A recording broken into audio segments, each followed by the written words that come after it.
Israel's parliament has passed a new law that limits the conditions under which a sitting prime minister can be removed from office, despite objections from opponents that its intent is to shield Benjamin Netanyahu from any fallout of his ongoing corruption trials. And it's the newest wrinkle in the latest political crisis that has swept the Israeli government, driving thousands of protesters onto the streets for months.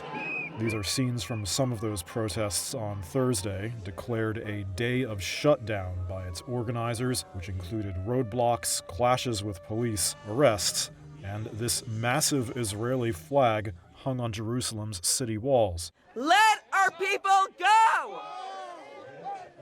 Netanyahu's political coalition of religious conservatives and nationalists are planning to overhaul the country's judiciary system to protect against what it calls overreach by the Supreme Court and restore balance among the branches of government. The new legislation, passed 61-47, changes how the law defines a leader that has been incapacitated or otherwise unfit for office, physically or mentally. Benjamin Netanyahu. Bad.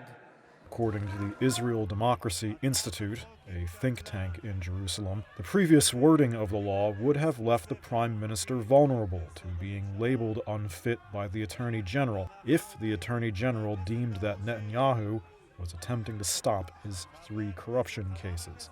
The new phrasing removes that scenario. The Attorney General was appointed by the previous centrist government and has previously said that Netanyahu had to stay out of the judicial overhaul plans due to conflict of interest. Netanyahu denies all charges against him and says the corruption trials are politically motivated.